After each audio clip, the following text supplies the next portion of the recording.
Eskerrak. Esto sin duda. Ahora, para ver esto. Tendrá que... Bai, cada unos segundos de retraso.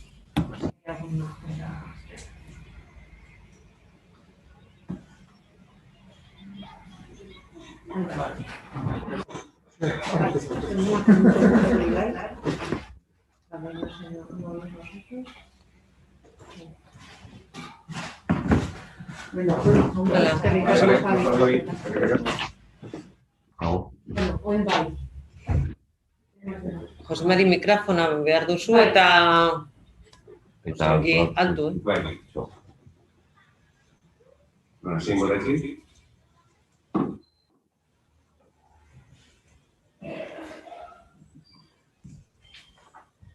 Bueno, arratsalde on.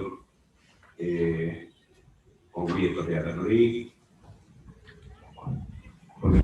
Gai ordena. 12 puntu da. Ertati bada deklarazio instituzionala. Da puntu bote, la gero deko aparte, beste deklarazioa eta mozioa. Eta beste bozketa baten dira, seigarren puntue aurrekontuetan, emendakin batzuk, bildu, bildu betzen. Bueno, hasiera botatu.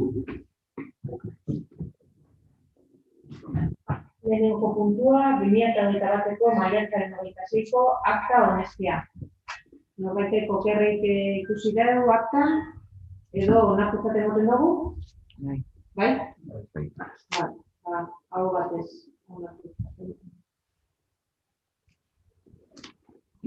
Bigarren puntua, berdintasun laugarren udalplanaren onartzea. Arratsalde on denoi, labor pentsionistua baten duteko komunikatuko dute pizka bat berdintasun plana lantzeko eta aurkezteko.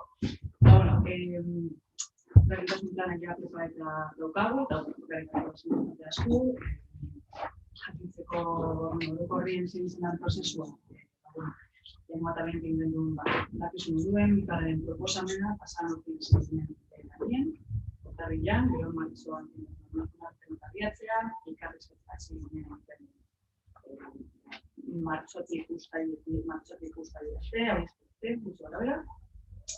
Eta, zirriborraia zalantik genuen, eta egiteko dokumentua abenduan aukita, berdintasun kontseilua antolatuta eta ja aprobatuta.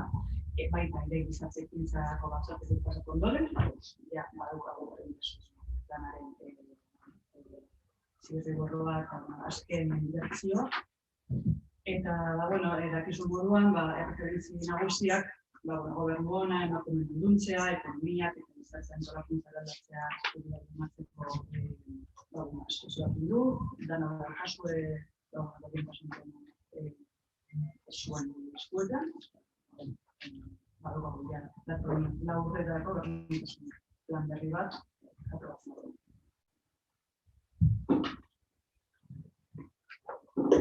Arratsaldeon, gu berdintasun plana onartzen alde gauz. Bertan jasotzen diren ildo helburu erronkak azaltzen dugu. Bai nahi dugu pare bat gauzen komentio, hasteko plan hori garatzeko baliabide behar direla jarri dugu, baliabide politiko, ekonomiko eta teknikoa. Beharrizan ekonomikoari aurre egiteko proposatu dugu batzorde ezberdinetan zein izendan gure proposamena. Eta gero emendakinetan azalduko dugu. Dala berdintasun parteatako bat bikoizkide. Lanari uste dugu anbizio zeldu bilakola eta hori aurrekontuetan be islatu behar da. Bestalde batetik erantzukizun politikoa behar da. Martera goazen planetan eta aipatu duzu hildo horretako baten gobernu natalien konpromiso politikoa saltzen da. Eta hori hain zuzen behar dana, konpromiso politikoa gutako bakotzena. Puntu horretan, eta horretan zehazten dire ekintza eta puntu ezberdinak eta horren artien dauz arduraun politikoa dekogun berdintasuna lorri dekogu zen biherrizenak identifiketie eta guri zuzendutako prestakuntza zehatza entxide bai. Horregaz lotutek gara bitzieki dugu saio biko berdintasun formakuntza bat eta oso harrera motibo betaldien oso ondo ikusi dugu eta lan bierrezko, baina bai esan biherra ditugu kezkatzen gaitxule gobernukidean parte hartze eskazen. uste dugu adierazpen testu berba eta horretatik kanpoko konpromiso eskatzen dela. Eta amaitzeko urte bat dara esaten emakume askon egoerien nabarmen ukertu dela. Esan dugu da berri indarkeri matxista gorain jabela, emakume askon prekarizazioa hasi baino ez dela, eta horregatik guk jarri ikusten dugu guretzako lehentasunezkoa da, lehentasun zerbitzuen jartzien, ezinbestekoa da lehentasun politikak txertatzi, eta non erantzunkisunezkoa honetan eta mutros nizarrien. Eta horregatik uste dugu, da berriro dineot, konpromisori argirekutzi dela, beste da aurrekontutan.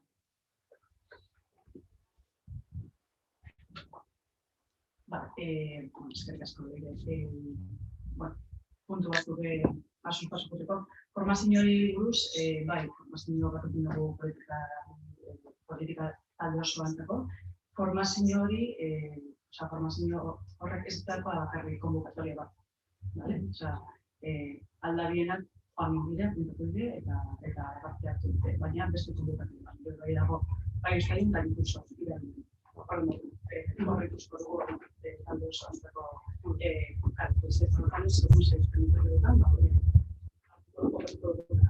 apostua osasuntasuna alde ziur nago, apostua dago, eta ziur nago bai etorkizuneko errekurso planean izatuko dela. Eta, datuen arabera, eta ikusi dugunen arabera substituekin, baita psikologakin eta konsumitikoarekin momentuz, kontrolpean dago komentatu situazioa, apostua da finkoa, eta, apurka, segurtu dela, eretzen momentuz, kontrolpean dago.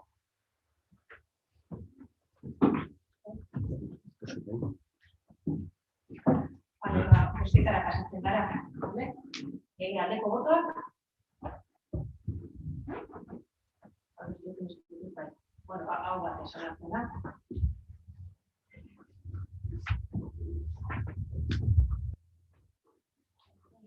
Hirugarren puntura pasatzen gara, udal lotu ekologikoen erabilera arautzearen modifikazioa behin-behinean onartzea. Ebazpen proposamena irakurriko da. Horrengoa proposatzen da. Lehenengoa, Gernika-Lumoko udalaren auzibitu ekologikoen erabilera arautzeko udal ordenankaren aldaketari hasierako onarpen ematea. Proposamenaren erantzun gisa erantzuten testuarekin batetorriz. Bigarrena, jendearen jartzeko eta interesunei entzunaldia emateko epe bat irekitzea. 30 egun balioeneko. Aldez aurretik, Bizkaiko administrazio ofizialean horren berri emanda. Hirugarrena, hasieran onartutako ordenankaren aldaketa testua udalaren webgunean argitaratzea.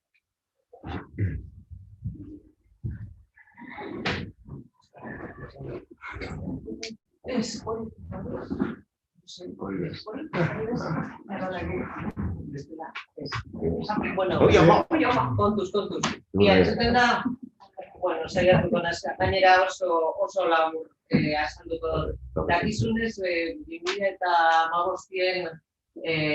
onartu gendun gaur aldatzen dugun ordenantza, ordu ekologikoaren ordenantza, eta gaur dartagun modifikazioa da, ikusi dugu gauzak hobeto aldogulain, eta bereziki da ez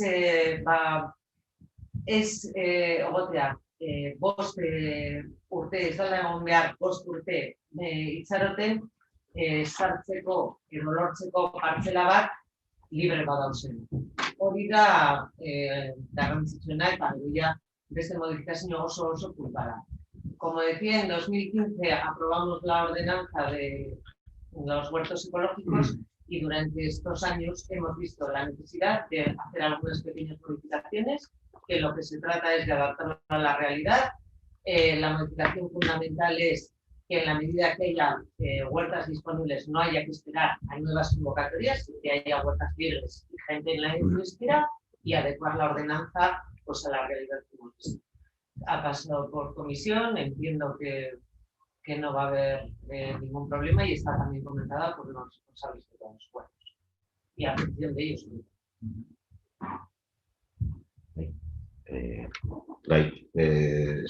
Askorik izango bakarrik proiektu hau hasi da hasieratik dela arrakastatxuen eta arrastasunek emozioa ikusten dugu eta berban bakoitzean ordenantza egokitzea. Alde bozkatuko dugu. Bale, bozkatzera pasatzen gara, aldeko botoak. Hau bai. Hauaren puntura pasatzen gara, zaraten eta vibrazioen ordenantzari egindako alegazioak erantzutea eta behin-betiko onartzena. Alaba da gozea.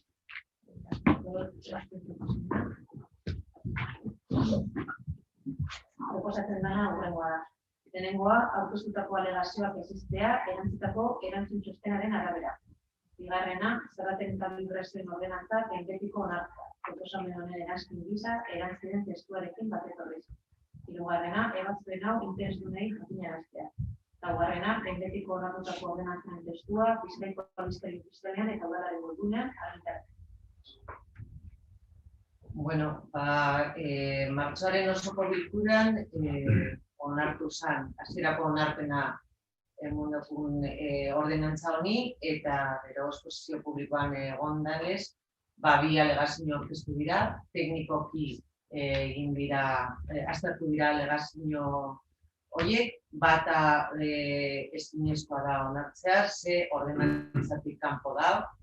Guk pasadan, hasiera onartu genduenean, bai hartu den duen konpromisoa horrek arazoak konpontzeko udalak hartuko duela konpromisoa bitartekari moduen hitzeko lan, baina ezin dugu sartu ordenantzan, eta beste alegazioa alde batetik beste gaien kanpo edo beste ordenantzak kontrolatzen dabez, eta merkatu plazaren zaratari buruz, eta beste ordenantzak kontrolatzen duz. Eta, honegaz, onartzen da ordenantza, indarrean jarriko da laster, eta ia kutsadura akustikoa pairatzen duenak, hobe aldabe bizi edo ia zer rotzen duenak. Kasu honetan, ikosketan baiezkoa bozkatuko dugu. Nik uste prozesu luze eta komplikatu izan dela, eta zoritxarrez, orduan bat geratzen da, maia aipatu dauena, trenbideak edo trenbidean gauetan sortzen den zarata hori, trenbideak ez dira sartzen herriko ordenantzatan, eta gure eskumenetik kanpo geratzen da. Pena bada, baina horrela behintzat hartutako konpromisoaz baliatuz, ia Amerika aurrera errezeteko unarazo horreri konponbideen aldotzagun. Ondo da ordenantza bat eukitzea, orain jendeari ezagutaraztie eta jende betetzie bizango litzateke honena. Bozkatzera pasatzen gara, aldeko botoak. Hau matezko. Garen kultura pasatzen gara, 2008ko kontu orokorra onartzea. Ebazpen proposamena egin Udalbatzari ondoren erabakia proposatzen zaio. Lehenengoa, toki erakundeen 2008ko ekitaliko kontu orokorra onestea, kontu orokorra, udalaren kontu orokorrak eta udalaren autonomia erakundenak osatu dutela. Direntziarena, euskaltegiarena, lanbide ekimenak, zentroarena eta kirol patronatuarena. Bigarrena, kontu orokorra behar den bezala metzi ostean, 2008ko ekitaliko kontuaren berri egongo zaio, herri kontuen euskal epaitegien. Indarrean dagoen eta zentroarriaren legediak adierazituko da jarraitu.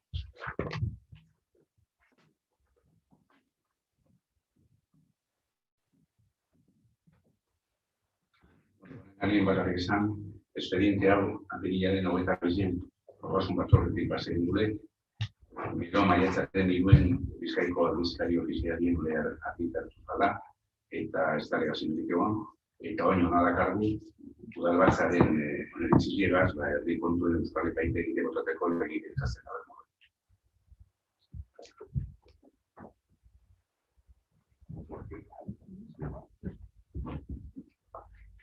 Euskaltzera pasatzen gara, aldeko botoak. Zesko botoak. Abstentzioak. Aurrera.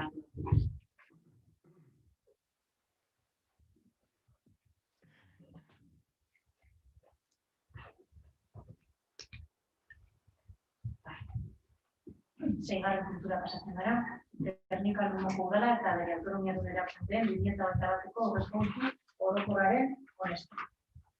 Ebazken proposamenaren gaindutuak, eragarrotua. Urrengo proposatzen da. Lehenengoa, 2021ko egitaldirako aurrekontu orokorra onartzea, ondorengo aurrekontu udalaren aurrekontua, udal erakunde autonomoen aurrekontuak, ukiletxea, fundazioa, udal euskaltegia, lanbide kriminal zentroa, eta udalaren kirolparazioa. Ekonomia eta finantza txostena, aurrekontuaren memoria, 2021 baterako aurrekontua gauzatzeko udal araua, inbertsio, transferentzia eta konpromesu proiektu eranskinak, sorpetze eranskina eta toki erakundeko langilearen eranskina. Bigarrena, Bizkaiko aldizkari ofizialean jarritako iragarkiaren bidez, espediente hau 15 egunekoan, indarrean, erakusgai jartzea. Hirugarrena, behin betiko onartutzat egotea ekatutako epean, erreklamazio aurkezten ez da.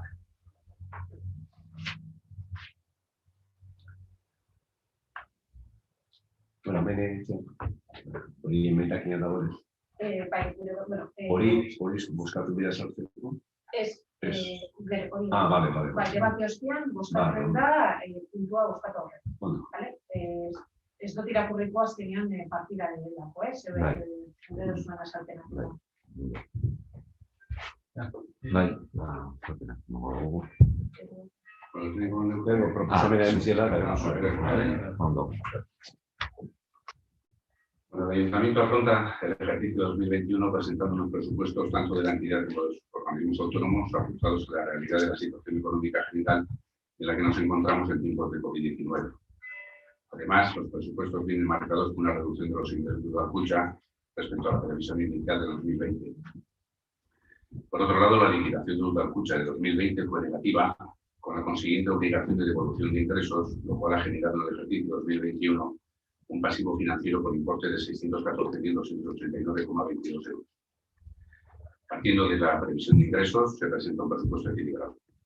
En este contexto general y manteniendo el criterio de prudencia, el Ayuntamiento ha tratado de elaborar unos presupuestos abocados a los ingresos, siguiendo con el criterio de tratar de optimizar los recursos y tratando de priorizar las inversiones que se consideran estratégicas, todo ello sin perjudicar el ámbito de actuación social y cultural del municipio. Los ingresos corrientes superan a los gastos corrientes, generándose un ahorro neto positivo.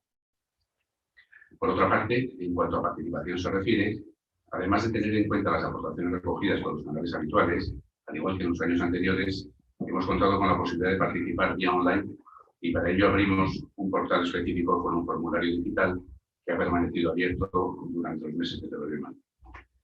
Se han celebrado las juntas de los distintos organismos autónomos y las comisiones de las diferentes áreas. Y finalmente, la celebración de las pertinentes comisiones de Hacienda y Patrimonio. Y para terminar este proceso, hoy presentamos aquí la propuesta de presupuesto para este año 2021. Bi eta hogeita bat ekitaldiko aurrekontu orokorra ondorengo aurrekontuak osatzen da. Lanbide hastapenerako zentroa 581.132,14 euro. Kulturezie 1.118.394,25 euro. Kirol patronatua 1.138.194,72 Euskalteize 492.917,77 euro. Eta udalaren aurrekontuek 19.510.993,42 euro. Sarreren aldetik, diru sarreren aurreikuspenak kapitulu noizetik. Lehenengo kapituluan, zuzeneko zerga. Kapitulu honetan agertzen die, ondasunek higiezinen ganeko zerga. Jarduera ekonomikoen ganeko zerga, presio mekanikoko ibilgailuen ganeko zerga, eta hiriko lurren balio handitzearen ganeko zerga. Guztire, 4.588.000 eta 9,78 euro. 2020 garren urtien baino, eguneko 2,83 gehiago. Bigarren kapitulua zeharkako zerga. Kapitulu honetan, eraikuntza, instalazio eta obregi buruzko zerga baino ez da agertzen eta aurreikuspenak eguneko 18,9 gehiago igezkoakaz alderatute. Gehiago betzat dut esan dutela baritxegoa. 18,19 gitxia. Urte honetarako, 498.298,77 euro aurreikusten dira. Hirugarren kapitulua, tasak eta beste diru sarrera bat.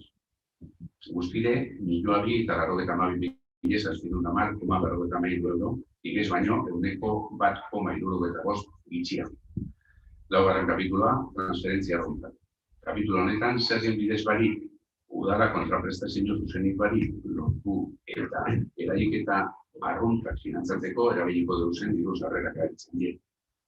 Kapitulo honetan, aurreikusi dan zenbatekoa, 11.027.794,14 eurokoa da.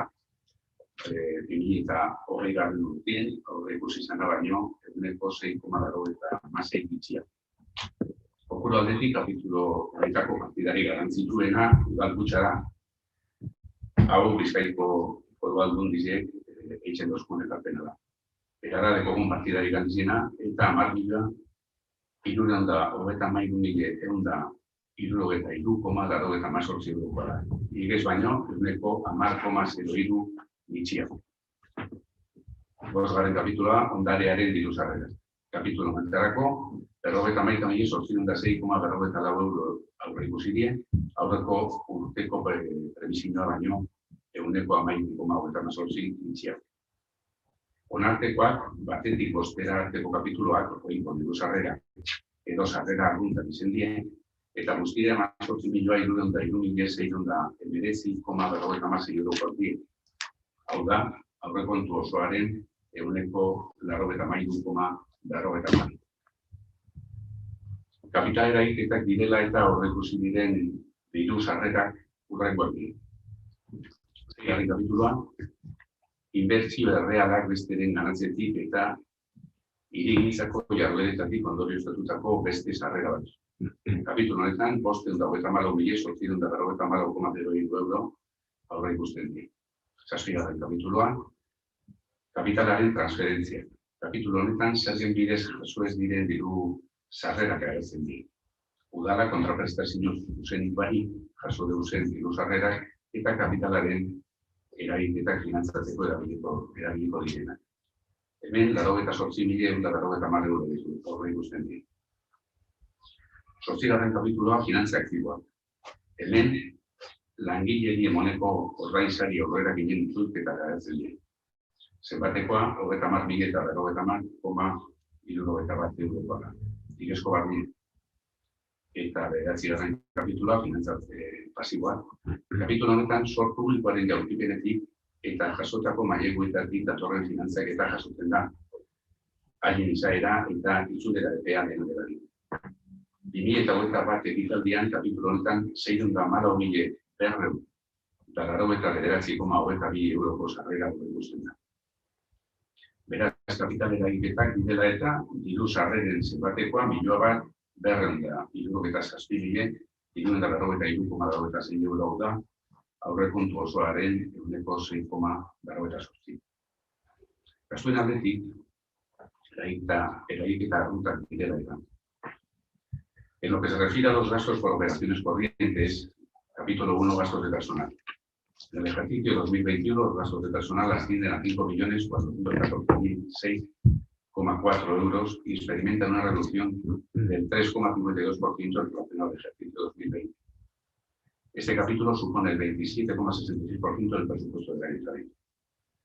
Capítulo 2, gastos en bienes corrientes y servicios.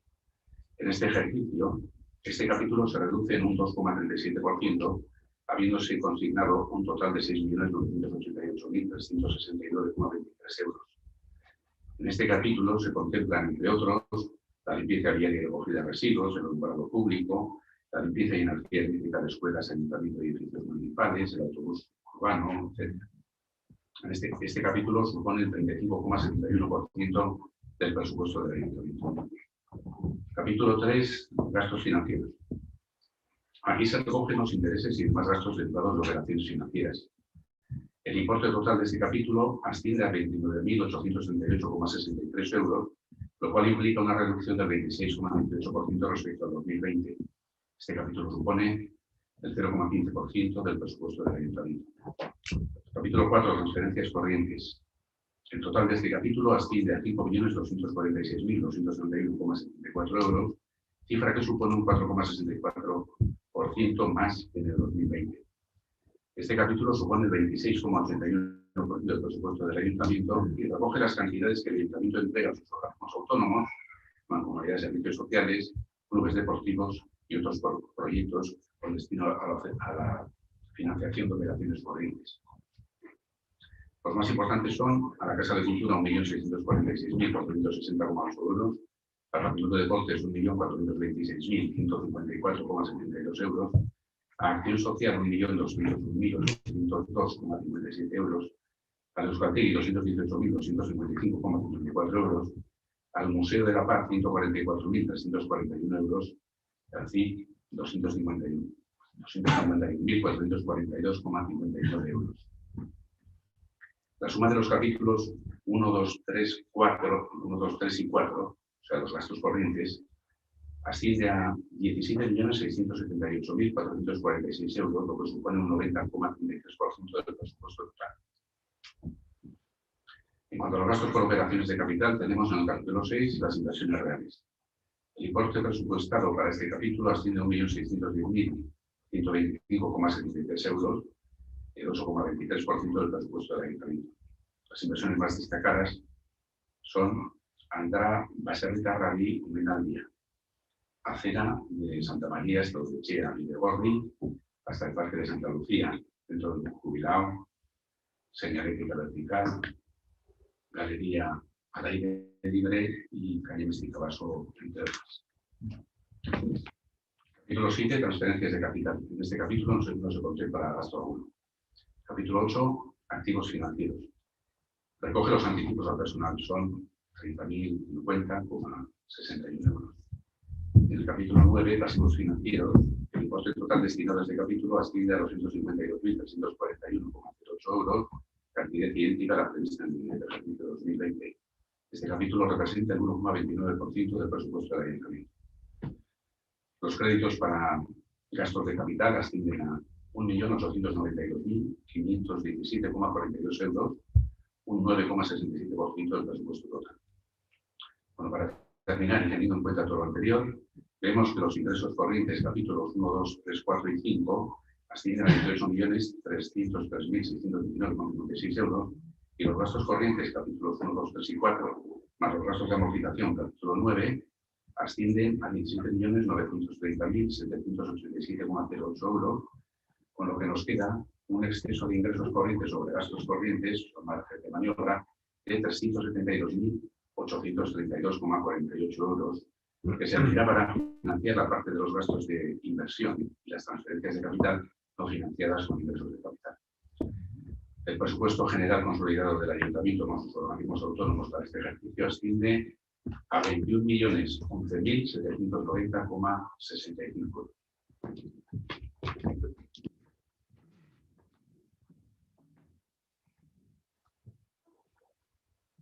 Está bien. Bueno, gure aldetik, emendakin bat badakizuela sartu dugula eta hemen nahi dugu komentatu.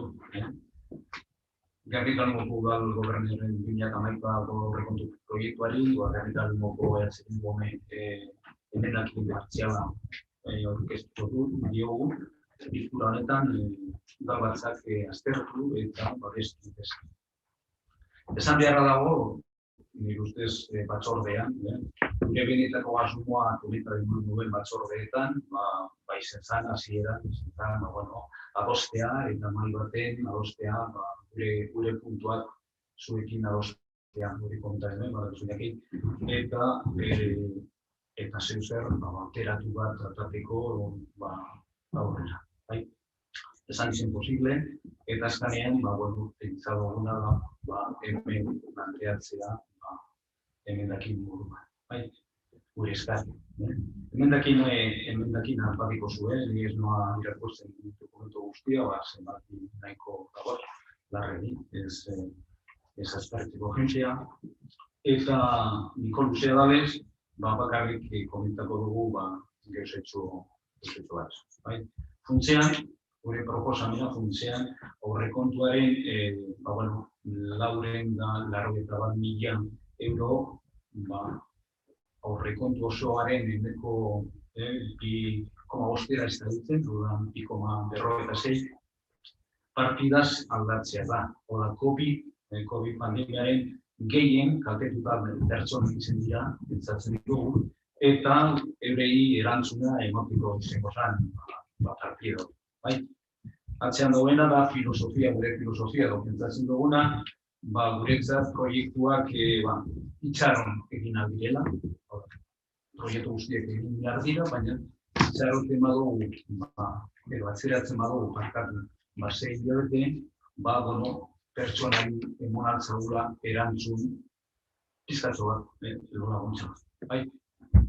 Horren, lau puntotan esango nuen zelan nori zertarako diru hori emon, horre lauden 5.000 euro gaitik, eta bat izango zen lehen komenta dana, lehen aldetik, berdintasun zerbitzu indartzeko, diru partida, ikoitzea.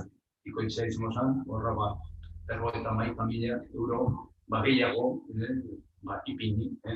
Alde batetik pandemiak areagotu egin duen dituelako zaintzan soldata arrakala hori, eta beste alde batetik biolentzia matxista.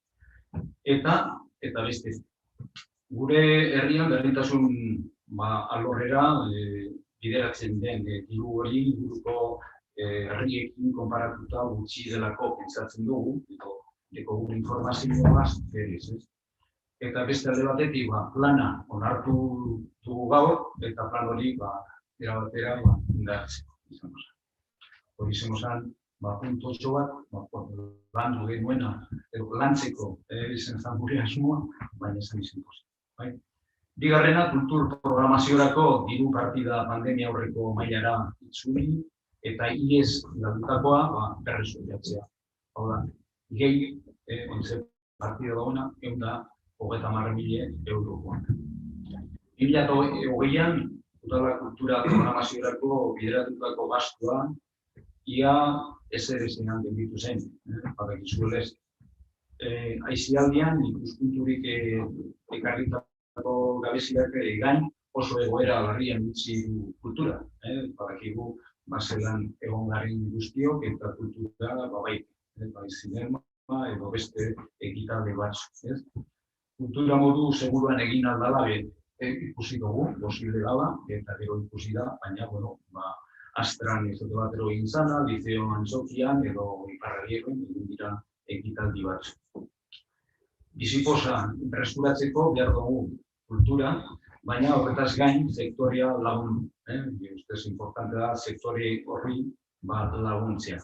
Horretarako modu seguruan, formatu txikian, hemendik eta urte amaitu arte, programazioa bultzatzea edo bultzatzea izango zen importantea.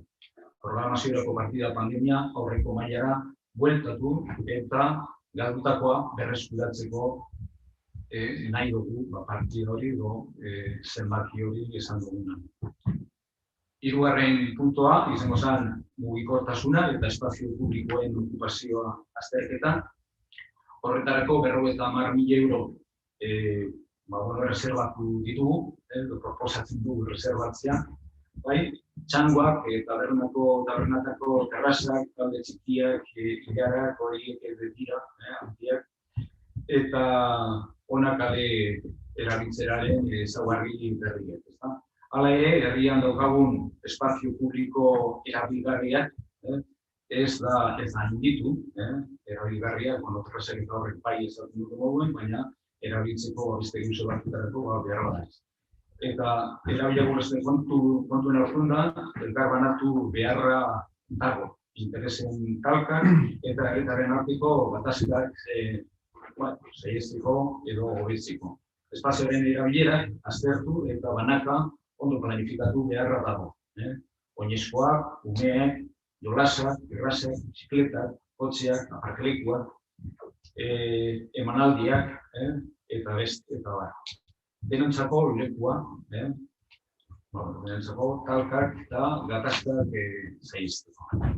Eta laugarrena izango zen pandemiak negozio txiki, merkataritza eta ostalaritzaren eragindako kaltea arintzea bideratutako laguntza programa. Lehen behin komentaren nuen, beste pleno baten, gehitzea, 250.000 euro. Pandemiak izugarri kolpatu du berriko jarduera ekonomiko eta batez ere negozio txikia, konfinamentuak eta itxiera perimetralak negozio txiki, merkataritza eta ostalaritzaren jarduera etetea edo murrizketa ekarri dute. Horretaz aparte, egoeraren luzatzeak, ohitura aldaketak ekarri ditu, normala da, eta saltoki eta banatzaile handiek asko irabazi bitartean, negozio txikien irutik, batek egoera oso zailean geratu dute. Eta haietako asko, itxiera, komentatu edo ikusten gagoz, mugitzen dago zer. Hori esaten da, Bizkaia mailan, honelako negozio txikia 1000 negozio inguru hor kolokan dabizela. Eta Gernikako batzuk ere daute. Gainera, merkatari eta ostalariek behin baino gehiagotan eskatu dute udalaren laguntza, naiz eta txikia eskatu, ezin naizen larrandia, baina laguntza, eta herria bizirik mantentzea nahi badu. Bultzada txiki bat behar dute, negozioak eta pandemiak eragindako kalte arintzea izango zen important. Laguntza programa bat martxan ipintzea, ezinbestekoa ikusten du. Orain arte egindakoa ez da nahikoa, egin dira gauza, baina ez da nahikoa, eta gehiago egin behar du. Eta udalak egin alde ez birari ditu, baina zeuzer gehiago behar da. Dirua nodik lortu, hori da programan nagusien azkanean, dirua, pentsatzen dugu, udalak lehen esan dut duen, udalak duen egoera ekonomikoa kontuan hartuta, segurazki remanente badago, dirua obra hauek egiteko, baina badezpada gure proposamena bi parte ditu. Bat, nondik atara du, kale konponketa eta inbertsio eta premiazkoen partidak gutxi, gorabera erdira jaiztea, ditizea, modu horretan, obrak urte erdiz atzeratuko ziren, egin ezkero. Eta horre partidak, izango ziren, produkte bitan ikusita, kaso honetan, espaloiak, orokorrean, zarkon batik puntokan, hori suposatzen dugu, horren erdia, murriztu ezkero, erdi ez da, baina pasa 280.000 eurotik, inaki komentza duena, 159, 160, praktikamente. Seinale jarona eta erakustokiak, horre murriztea, erdira, 228.000-tik, 134.000. Eta bide publikoak, organizazioak, hor, 257, 250, zan alda, momentu enten aurrekontuan dauena, pasatzea, Bilduren partez, 64.000 eurora. Guztiz, batuketa, izango zen, momentu enten aurrekontuan agertzen den, 756.000 euro, erdian iztea praktikamente izango zen, 358.000 euro. Eta bigarren partida edo nondik atera dirua, izango zen, Euro 5-tik ikadeko bestelako gastuen partida, jasko gastura doituta. Hor, pasadan urtean, gastu bardinak, 2008 dut genuenak, izango zen, mantentzea, ez proposatzen dana, inak komentadozkuna, 2008-erako berskonkuna, baizik mantentzea 2008-koa, hori daure proposatzen. Eta hori izango zen, berdin iztea, 350.000, boro biltzat, eta bestetako gastuak 13.000 euro. Berroeta bat, bai. hori izango zen laburpena, igual luzeitu egin naiz, baina beste detaile gehiago, gure emendatinean dokumentuan dago, eta ez dakit galera ditu, zoizatu nahi bauzue, ez nago baina. Eskerrik asko zuri, Iñaki, bai. Bueno,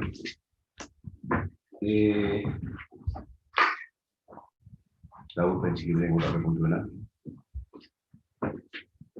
Nik publiko egin dut beti, lehenengo dauzela persona.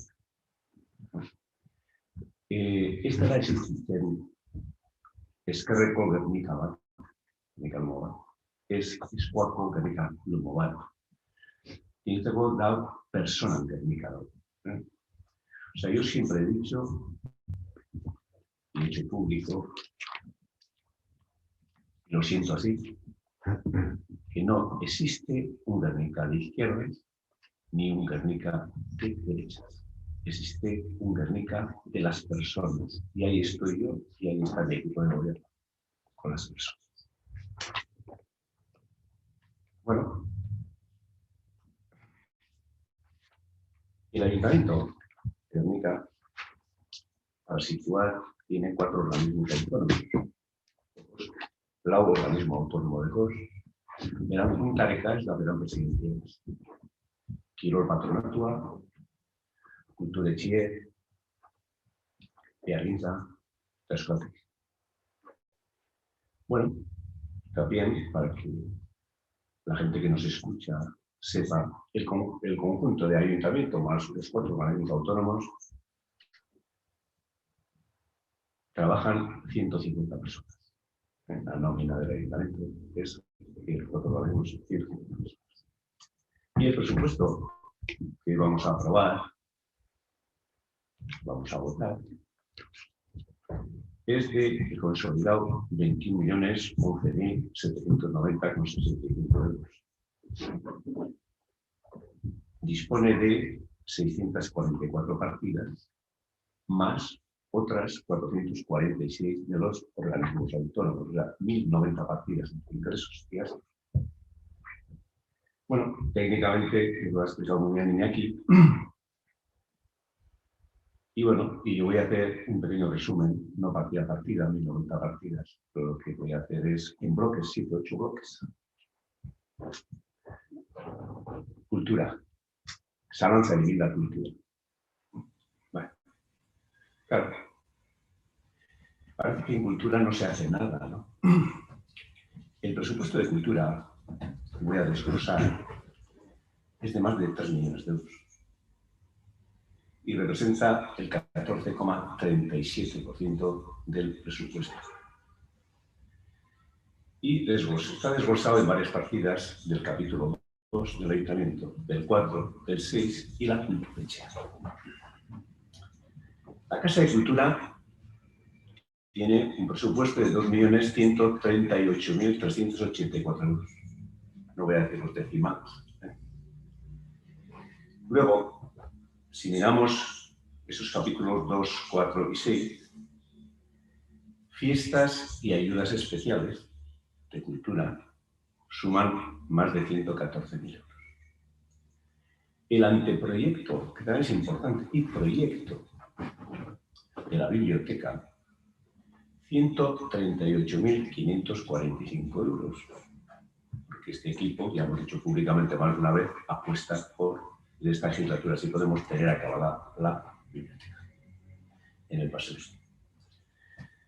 La cubrición del refugio antiaéreo, el sistema de memoria histórica, es un elemento, un edificio protegido del Camino de Santiago. Es de lo poco que queda en pie después del bombardeo de hace 84 años. Y tenemos una experiencia de que sabéis que en el año 2019 ahí se puso una exposición de Auschwitz, que era la primera vez que salía de Polonia. Y luego vino el tema de la pandemia y resulta que tiene filtraciones de agua y humedades y casi estuvo a punto de estropearse eso. Entonces, como es un equipamiento protegido, Lo que vamos a hacer es, y tenemos el proyecto hecho, un envolvente, que la partida está abierta, pero tenemos idea de hacer con el remanente. Es un equipamiento cultural que además del refugio va a tener cubiertos otros 200 metros cuadrados para hacer exposiciones de memoria histórica, cultura, nacional, con 318.000 euros. Hay una aportación que se hace al museo, que nos olvidamos, el Museo de la Paz y el Guernica Gogora Tours, que también hacen un buen trabajo, ¿no? Editando libros y demás, que sube a 170.521 euros. Los gastos de Astra, ¿no?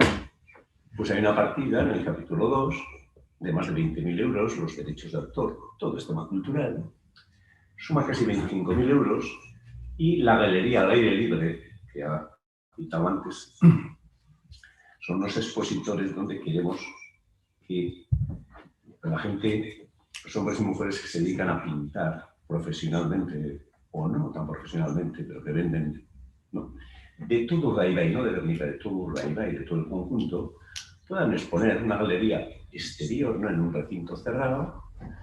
Y bueno, oye, si podemos ayudarles a que salgan sus pinturas adelante, pues esa es una apuesta nuestra, y de fotografía, por ejemplo.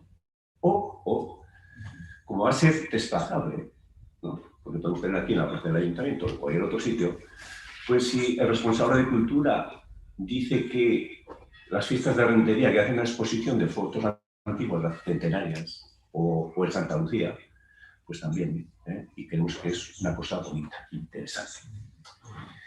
Bueno, pues en Guernica destinamos a cultura, como he dicho antes, el 14,37% del presupuesto, y eso supone 177,94 euros por habitante. Somos uno de los pueblos, si no el que más, entre 15 y 30.000 habitantes, que mayor esfuerzo económico cultural vamos a hacer este ejercicio 2021. Segundo bloque es el Quirola, de deportes. Como sabéis, Guernica dispone de 5 instalaciones deportivas: Santanapi, Urbieta, Maloste, el Frontón Jaialai y las instalaciones de Searreta, el Frontón y el resto que utilizan las escuelas y la Ikastola. Para el mantenimiento de esas instalaciones y dar un buen servicio al ciudadano, están en nómina del Patronato de Deportes 14 personas, sin contar el personal de Urbieta, Maloste y Jaialai, porque la gestión de la limpieza y la atención la hacen los clubs, que hay un convenio con el Patronato de Deportes. El presupuesto del Patronato de Deportes más las subvenciones a los clubs, que nos gustaría, fíjate cómo está Guernica, ¿no? El rugby está en la élite, esa Esquivaloy de mujeres, de chicas, está en la élite, el Guernica Fútbol ha subido, y luego tenemos ahí pues, la cesta punta, escupelota y otros deportes, ¿no? Nos gustaría tener más, pero bueno. Y el presupuesto es de 1.874.954,72 euros, lo que supone el 9% del presupuesto. Estamos en los primeros puestos de Vizcaya y seguiremos en esa línea. ¿Por qué? Porque el deporte es salud y es calidad de vida. Tercer bloque, acción social e igualdad. Se ha citado aquí el tema de Berdintasun. Pues el presupuesto asciende a más de 1.200.000 euros del conjunto de las dos cosas. Está distribuido en 15 partidas y voy a señalar algunas.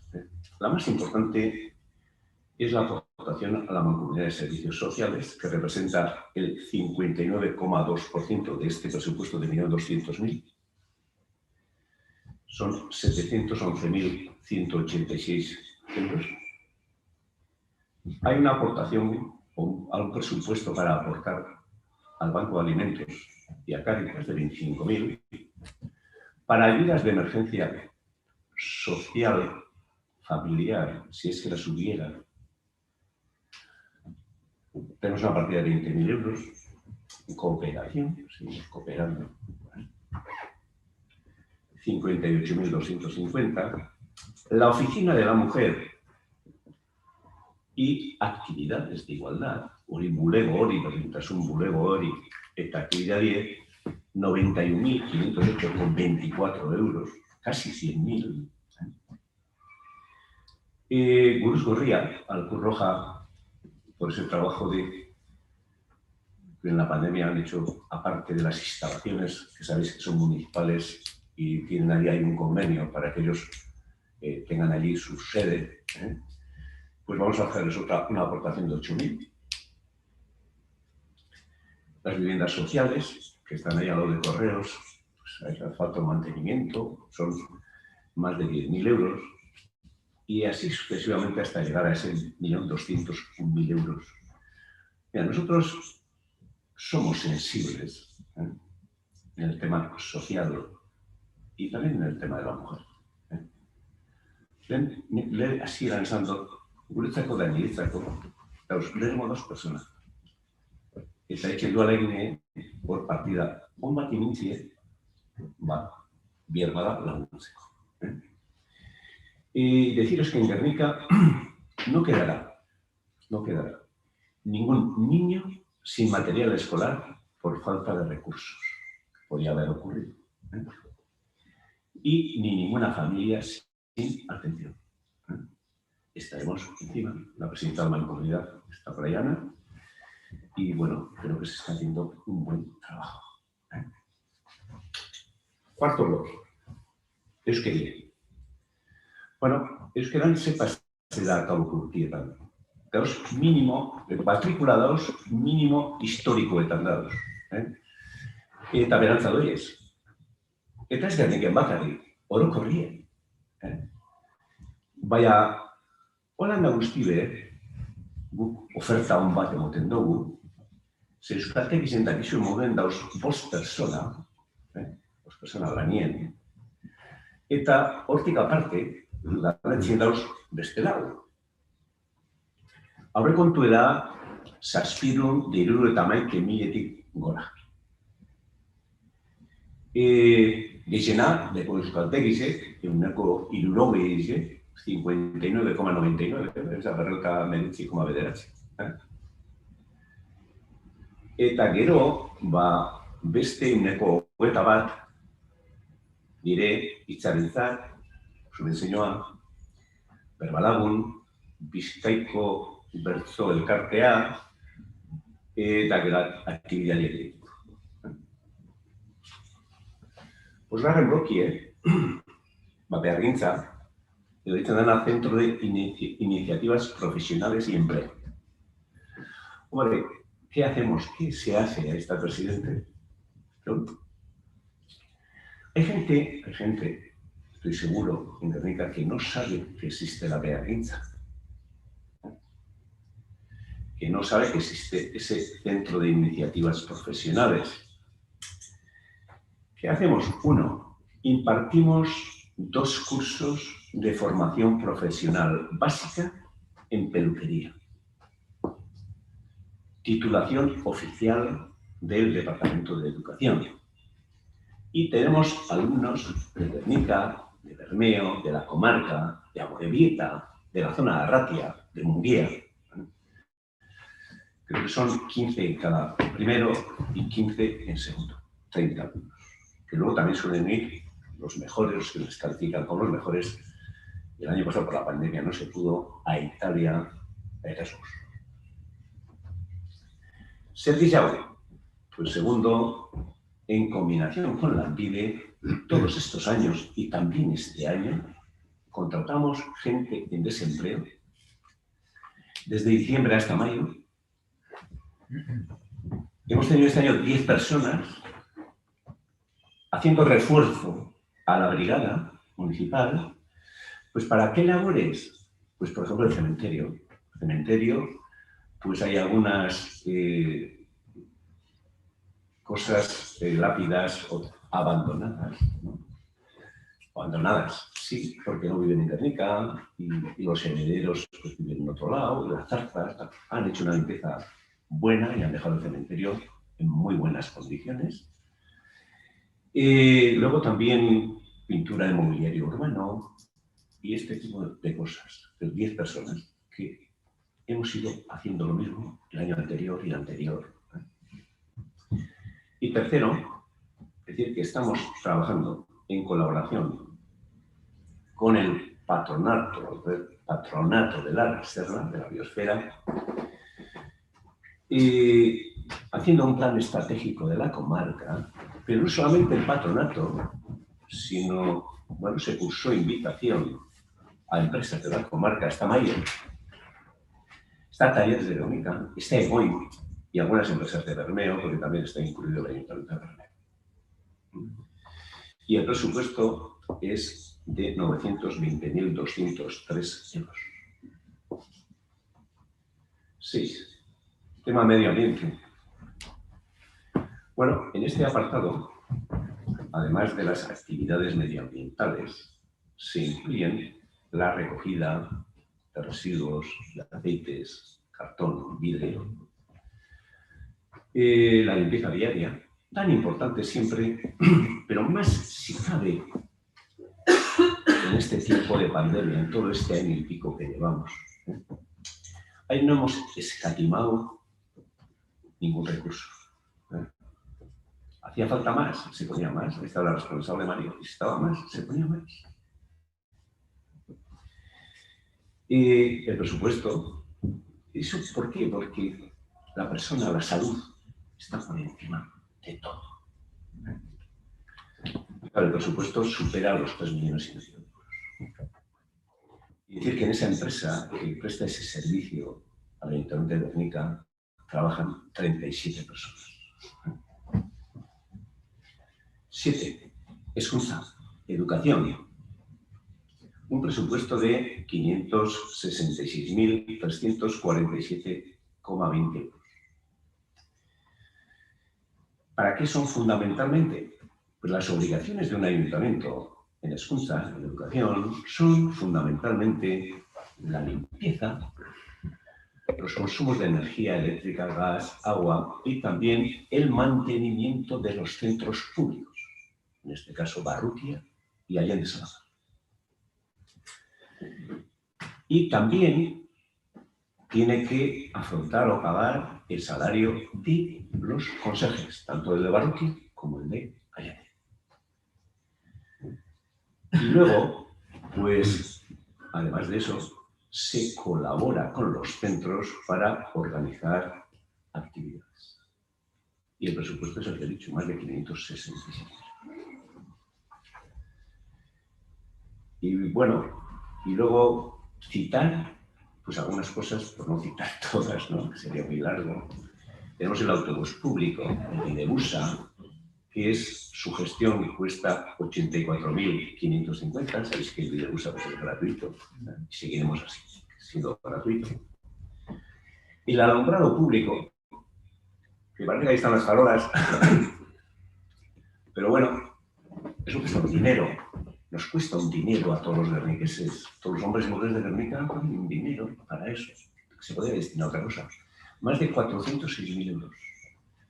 El mercado municipal, 109.828. La jardinería, la empresa de jardinería, 308.133,28. En comercio y turismo, pues contando las nóminas, 389.067,09, ¿no? Bueno, pues y ya llegamos al punto, al último, porque tienes que dar primero los servicios, lo fundamental, ¿no? El deporte, la cultura y esas cosas que he citado. Es el capítulo 6 de inversiones, que nos gustaría siempre tener más, pero si no hay, no hay. 1.610.125,73 euros. Por no citar todos, cito algunos. El tema de asfaltado, que has dicho que hay que quitar, ¿no? La reparación de aceras, comprar farolas nuevas, el mantenimiento, más de 316.000 euros. Pero claro, si yo quito de esas partidas, pues por ejemplo os voy a citar en el 1. Desde Cevarecorta, pasando por el Cebarre, por Mendiola hasta Chipichene, tienes 1,1 kilómetros y no está en buenas condiciones el camino, y eso es más de 1 kilómetro, 1,1 kilómetros, vamos a asfaltar este año. O otro caserío, dos caseríos, Madure Berría y Madureco Errota, también, pero sí, con la propuesta vuestra que resto, pues no les podríamos hacer. Y eso está planificado. ¿Para qué? Para que el año que viene lleguen a otros sitios que también están en no buenas condiciones. Bueno, la acera de nuevo aparcamiento, o sea, la acera nueva del aparcamiento de Astra. Tenemos ahí provisionalmente el aparcamiento, que esperemos, no sé, ya nos dirán algo dentro de poco, sí o no, para hacer el centro de feria. Como vamos a hacer esa obra de la envolvente, ese equipamiento cultural que he citado antes, ¿no? Pues va a quedar todo peatonal, entonces vamos a hacer el acceso un poco más allí. Entonces tenemos que hacer el acceso al parking. Si reducimos esos 50.450 euros, no podemos hacer nada de eso. Luego, yo creo que esto, pues bueno, al mundo del ciclismo, o la gente que le gusta andar en bicicleta, hacer mountain bike y de otro tipo, pues vamos a poner unos lavabicicletas y unos aparcabicis, que son algo más de 20.000 euros, y vamos a colocarlos en las 3 entradas. Una en el Parque Santa Lucía, otra entre Lorateguieta y Aita Bellasante, donde está el baño trasladado, que ya está hecha la toma y todo para poner bien, y aquí en los paseos de los tiros. Luego, lo que hemos citado antes, esa galería al aire libre, que no voy a volver a citar, para los actores, fotógrafos de la comarca, para que puedan exponer, que la gente sepa verdaderamente, dice, joder, qué cosas más interesantes, bonitas, qué importantes se hacen y puedan vender, si es que ellos quieren, ¿no? Luego, la acera de Mestricabaso, que también decíais que hay que quitar, ¿no? Pues yo soy partidario, y esa ha sido mi línea siempre. El centro sí, pero los barrios también. Y si yo reduzco eso, que está valorado por la oficina técnica, por los técnicos, si quitamos, no se podría hacer, ¿no? Señalética vertical. Tenemos encargado un proyecto, pues, porque si tú entras a las 5 entradas que tiene Guernica, ves que todas esas señalizaciones, por ejemplo, viniendo a Moribeta, la señalización que hay de los pueblos hermanados y tal, eso parece ya una hojalata, no está bien, ¿eh? Entonces todo eso hay que modificar. Pero aparte de eso, hay gente que no residente en Guernica, que tiene que ir al hospital. Y están preguntando por ahí porque no está bien señalizado. O tiene que ir al ambulatorio y le ocurre lo mismo. O quiere ir a una instalación deportiva o cultural y lo mismo. Entonces hemos encargado un proyecto integral pues, para que se haga una señalítica o la zona industrial también pasó eso, ¿eh? Que esté bien señalizado. Bueno, se ha citado Andara Baserri-Txarrari homenaje. Pues una escultura a la mujer baserritarra. Claro, en Guernica uno de los referentes es el Baserri. Y de hecho, si veis, ahora mismo es un centro de reunión importante para gente de Guernica y gente que vive en la comarca. Y no solamente en la comarca, porque hay gente que viene de Marquina, de la zona de Munguía, de la zona de Arratia, a estar y a encontrarse. Unas veces a comprar, otras veces a saludar a los amigos, ¿no? Pero ¿quién ha vendido en el mercado de Guernica antes siempre? Pues la mujer. Ama edo amuma. ¿Quién llevaba la ayudaba a llevar? Pues el marido o gente de la familia la ayudaba a llevar.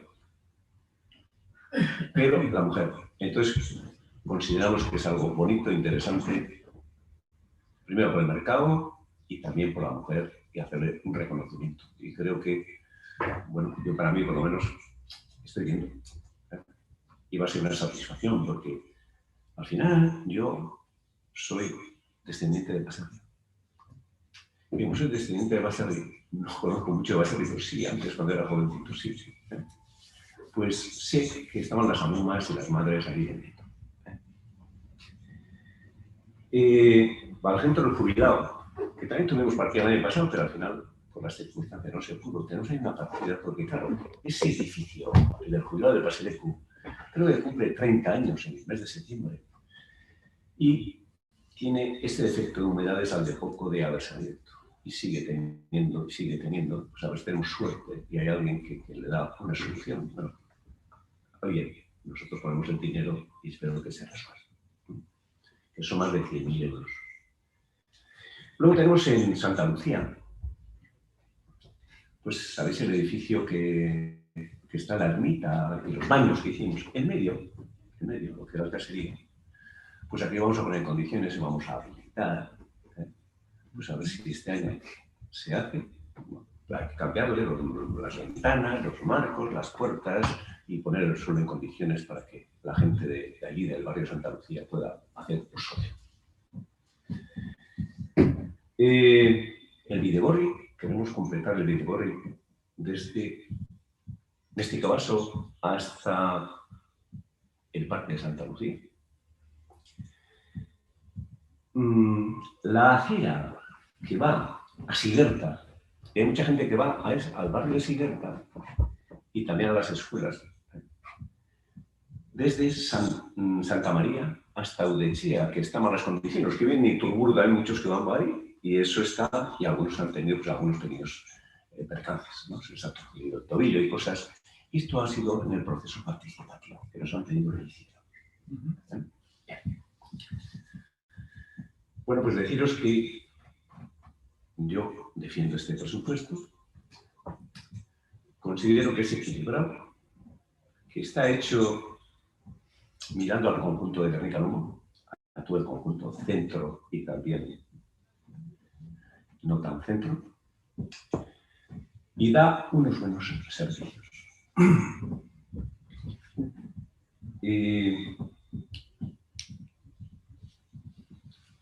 No voy a repetir, me estoy repitiendo en algunas cosas.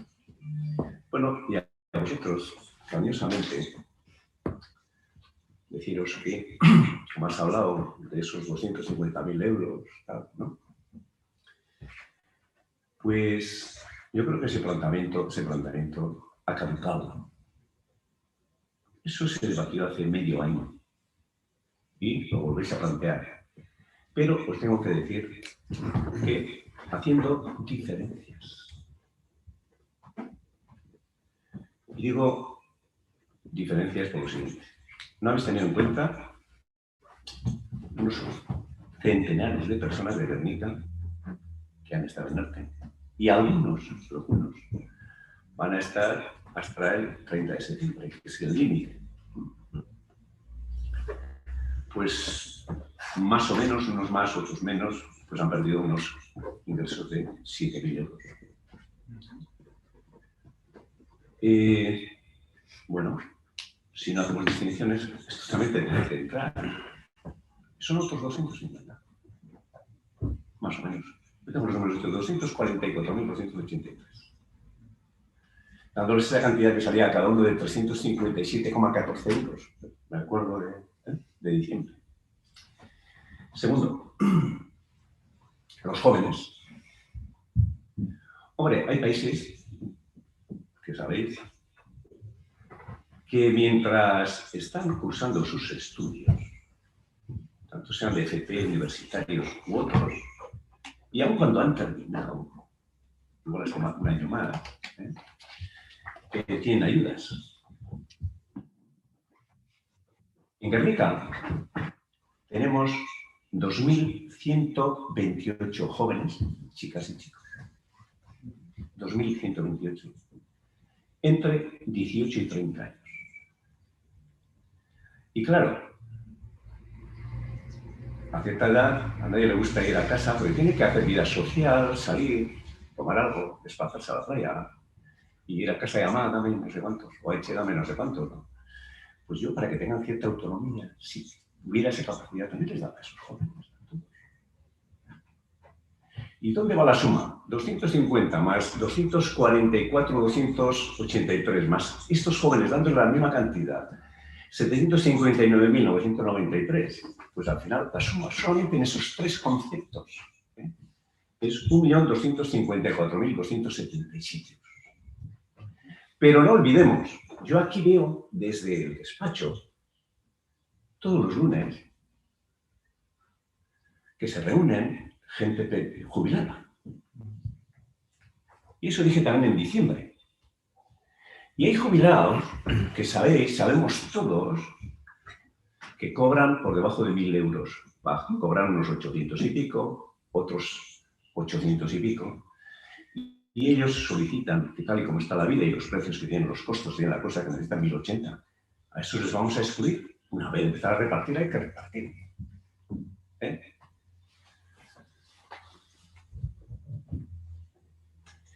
Luego lo que sí dije en diciembre, y tenemos que tener claro, que en el organismo institucional, la función de los ayuntamientos es prestar servicios.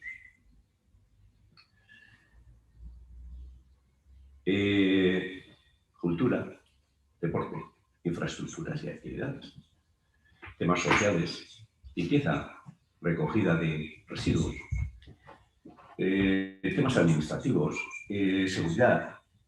Esas están por ahí puestas, cuáles son las funciones de un ayuntamiento, ¿no? Y además, los recursos son limitados. Para legislar y para decir y ordenar, vamos a pagar ERTES, desempleo, jubilaciones, ayudas sociales, fundamentalmente. Para todo eso están las instituciones supramunicipales, que es el Gobierno central, el Gobierno vasco y la Diputación Foral. Eso es lo que tenemos que tener claro. El mayor ingreso que tiene un ayuntamiento, el de Guernica y todos los demás, es Udalkutxa. Diputación, en el caso de Euskadi, Diputación ingresa los impuestos. Y luego Diputación distribuye. Gobierno vasco, la propia Diputación y el 52% a los ayuntamientos. De forma equitativa, mirando diferentes conceptos. Uno, el número de habitantes, otro, el número de escuelas de primaria y demás. Bueno, pues al Ayuntamiento de Guernica, hace 2 años, en el 2019, de Udalkutxa le correspondieron 11.053.213 euros, lo que era el 55,72% del presupuesto. El año pasado, 2020, fatídico año, primero con la enfermedad, ¿no?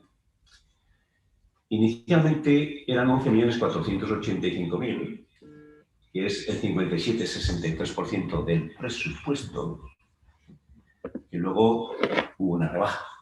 Pero este año, 2021, la partida de Udalkutxa es 10.333.000 euros y es el 52,79. Si comparo con hace 2 años, 720.050 euros menos.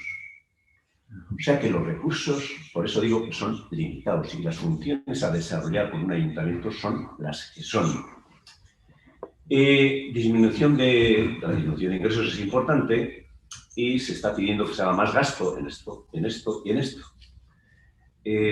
Bueno, como sabéis, no sé, nosotros no podemos hacer milagro para que el mensaje, el de los panes y los peces, por ejemplo, ¿no? Y no tenemos la fábrica de moneda o timbre para poder generar. Los recursos son los que son muy limitados.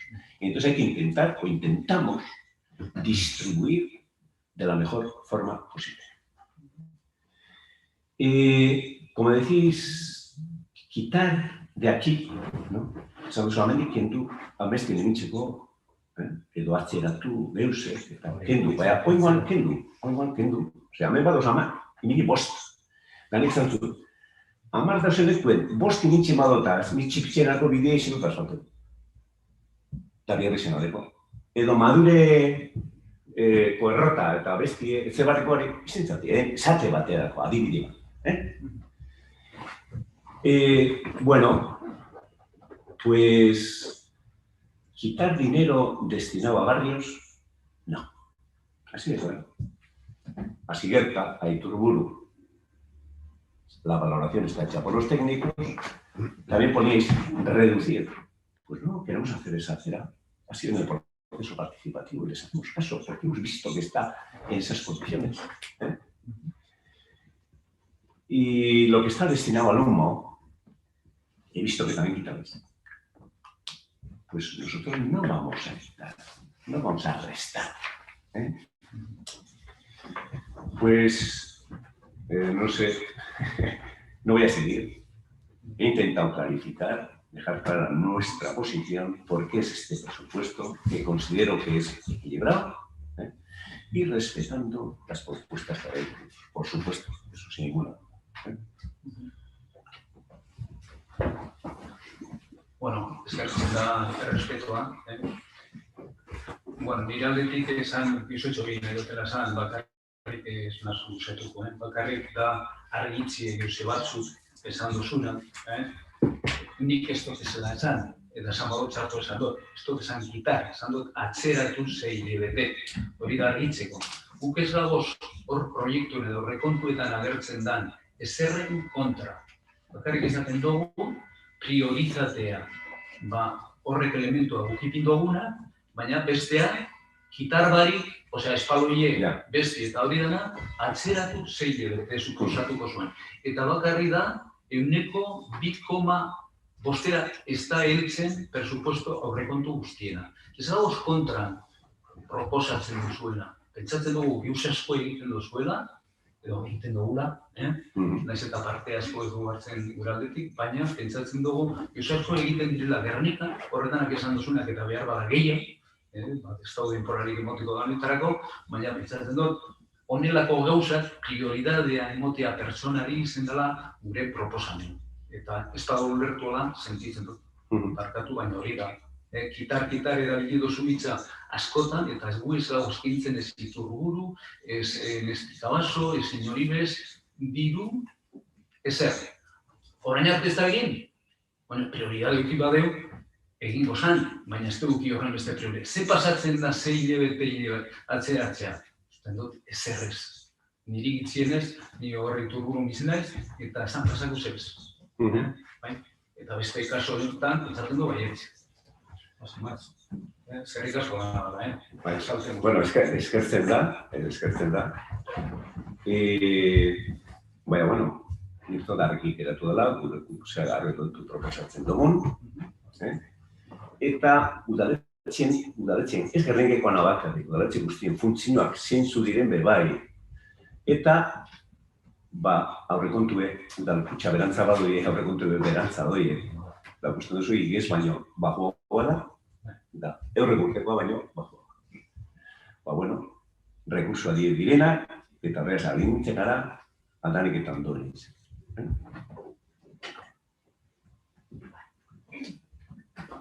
Boskatzera pasatzen gara.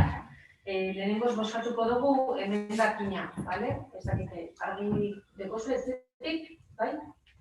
Bale, emendakina aldeko botoak,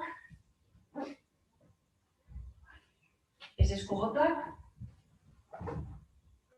bale, eta abstentzio hori ez da, orduan ez doa aurrera. Eta jarraian aurrekontuak boskatzera pasatzen gara, bale? Aldeko botoak, ezezko botoak,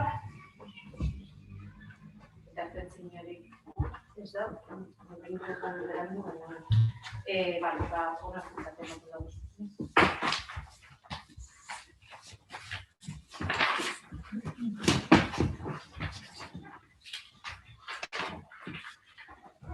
Kultura pasatzen gara, ebaztenik ematen duen zatira, Seigarren puntua, azken batzarretik gaur egun arte emandako dekretuen berri egotea, 439-etik, 571-garrenera.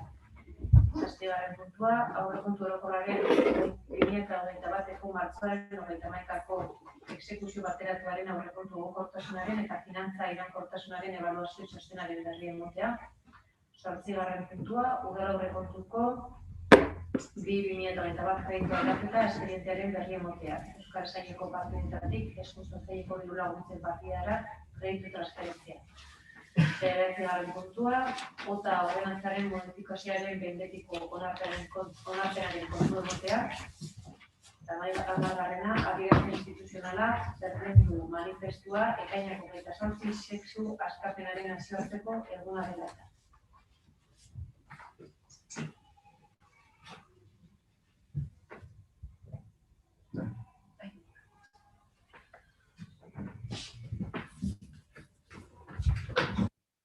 Bueno, laburresimez. Adierazpena inguruen, egin hor eskitzen izan zen, sexu askapenan nazioarteko gune, eta bakarrik esan gure dut, asko posten garela, testu bateratu bat, aurkeztu izan dugula bazkenean.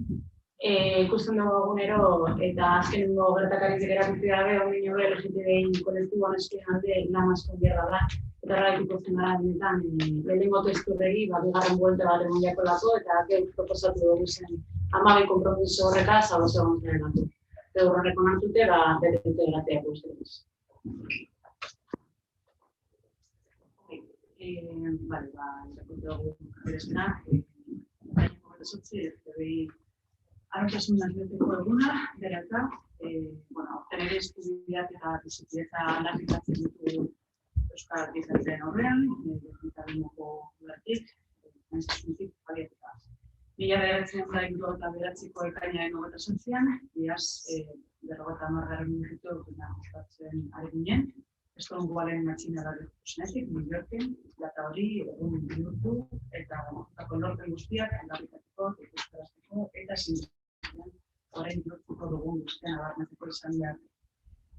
Berdindutik eta berdinduko udaletik zerbitzu publiko Eusko Jaurlaritzaren LGTBI kolektiboari informazioa.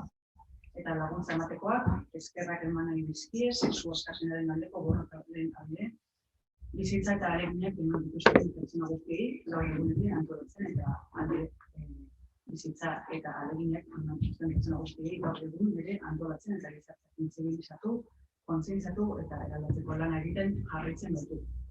Era berean, gure mugetatik kanpo eta hemeniztik jasaten duten pertsona guztiak aitortu eta aldundu nahi ditugu. Eta hori egin nahi du, bereziki 2021an, hain dikoa zen egoera bizitzea ditu. Berdin eta berdikan ere, argi daukagu, ez dibidu behar dela sexu eta genero aniztasunaren aurkako sexu eta aldarreko entiko jakin batzen diskurtsoa eta planteamenduen gorakadaren aurrean eta horrek ondorio zuzenak ditu. Batetik, trans kolektiboaren eskubideak, onartzearen aurkako posizio zuzena eta bestetik erasoen gorakada duela egun gutxi gure herri horretan ikusi ahal izan dugun bezala. Horregatik, oraindik ere, beharrezkoa da LGTBI kolektiboaren eskubideen aldeko borroka ikustarazten jarraitzen. Horregatik, beharrezkoa da LGTBI pertsonen bizitzak eta eskubideak babesten dituzten lege esparruak egotea, halaber, oso garrantzitsua da LGTBI kolektiboaren egungo errealitatea ezagutzea hiriko zurrumurru eta lehendak arago egiaztatuko eta konfizitatutako datuekin. Ikusgarritasun lesbikoa, trans despatologizazioaren aurkako egunak, LGTBI-fobiaren aurkakoak bat egiten dute, gaur, izateko eta desiratzeko arrotasunaren aldarrikapenean bakoitzak bere erara den. Horregatik guztiagatik, Gernikanoko udalean eta berdindun, egun hau sexu askapenaren alde lortzen ari garen horrelapen guztiak ospatzeko aprobetxatzen animatzen dugu Euskal Gizartea, Gernikako Gizartea, ahaztu gabe gizarte osoaren lana dela erne biltzen, horren alde borrokatzen jarraitzea eta pertsona guztiak askatasunaren bizi eta adierazia izatea bermatzea. Herritarrak ematen ditugu, Gernikan, beraz, sentsibilizazio eta aldarrikapen ekitaldiekin bat egin dezaten, foro publikoek, erabideek eta sare sozialek arrekean ikusi dezaten gaur aniztasunen aldeko borrokaguna dela.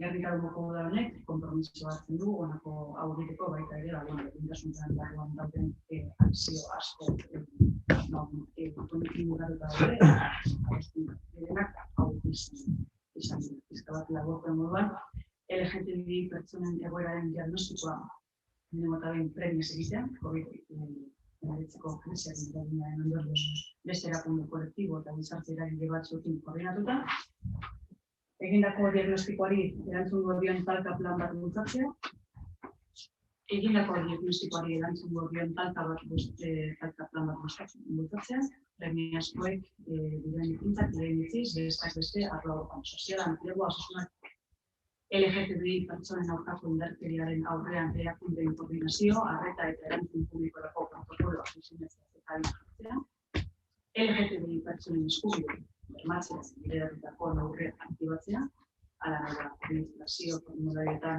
aldaketak egitea, mekanismoak hobetzeko, eta bar, jasartzen eta eraso LGTBI fobikoei erantzuteko eta arreta emateko protokoloa bultzatzea, hainbat eremutan, hezkuntza, kultura, komunikazioa, enpresa, haurrak eta nerabe transexualak babesteko neurriak hartzea, bereziki transerrealitatea barne hartzen duten hezkidetza prozesuak, ikuspegi feminista duten prestakuntza prozesuak bultzatzea, langile publiko eta publikoentzat, bereziki jendeari arreta emateko, sentsibilizazio kanpaina feministak jarraitu egiten, COVID-19 krisialdiaren testu inguru sozialera egokituta, epe labur, teknika luzean, sexu genero dikotomiari, heteronormatibari eta eredu desberdinetan LGTBI pertsonen arteko indarkeriaren eta diskriminazioaren adierazpen eta formanizateko buruzko kontzientzia kritikoa hartzeko.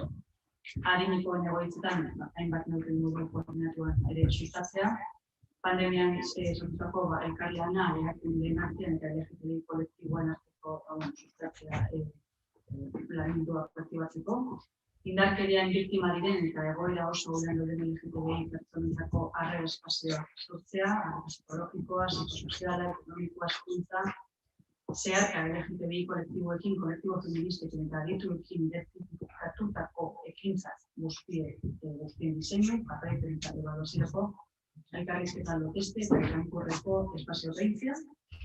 Eta, bertiko horri egitetarri, egiten diogu LGTBI mugimenduak eta mugimendu feministak, eta egiten ditutako ekintzetan parte hartzea.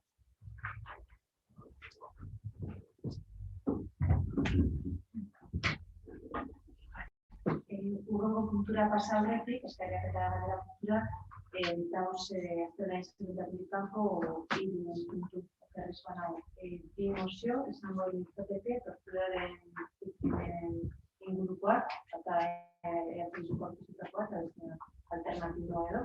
Eta hirugarren esango litzateke adierazpen instituzionala. Horrekoean, eskortinetazkartzean egonako arazoa, gai hauek jorratu batetik, boskatu behar duzue gai ordenean sartzea. Ondo badituzue, bosketa bakarra ingo duzue, eta ondo badituzue, sartuko gu, irura. Entzetik ados? Bai. Aztela izan dira jartu dugu, eta lehenengo goa esan duteke hartu dugu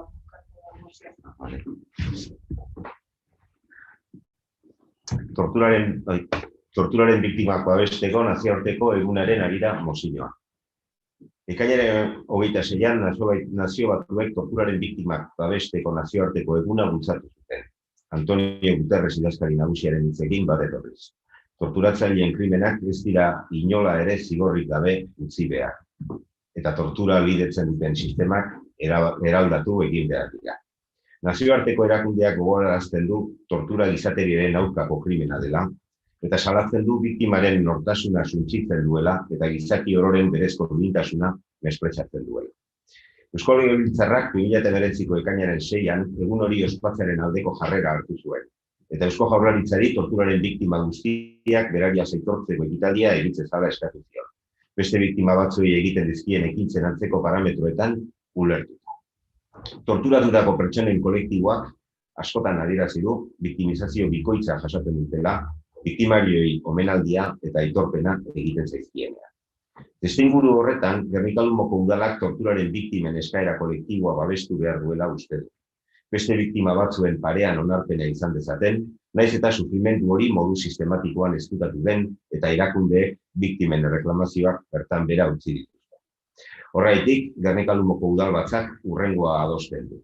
Torturaren biktimak babesteko nazioarteko egunerako nazio batuek egindako deiarekin bat etorriz, torturak Euskal Herriko indarkeria politikoaren testuinguruan duen sakontasuna eta hedadura berariaz onartzen du, zalantzarik gabeko txostenek zenbatutako 5.000 kasu baino gehiago daudela onartu dela. Hemen apunte txiki bat egin nahi dut, gure herrian, Gernikan bertan, Gernikan bakarrik, ez eskualdean, ikusti sinesgarriak diren 19 tortura larri kasu badauzela dokumentatuta. Boskatu horretik nahi dute agerian itzi ez dela gauza bat etereoa edo modu orokor batean salatzen duguna, baizik eta gure kideak, inkluso familiartekoak izan dituztela hau jasan da.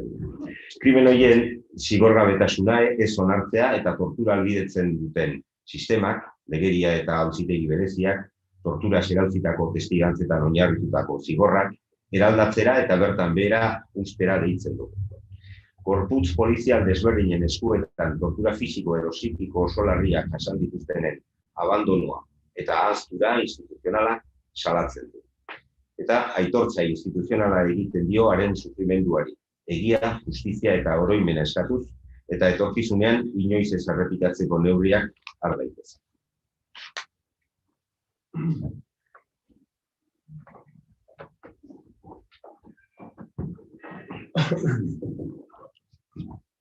Bueno, nik Jose pare bat zen. Leku beste mozio bat, beste aprobeko dugu. Gu gaur egon gara, torturaren kontra.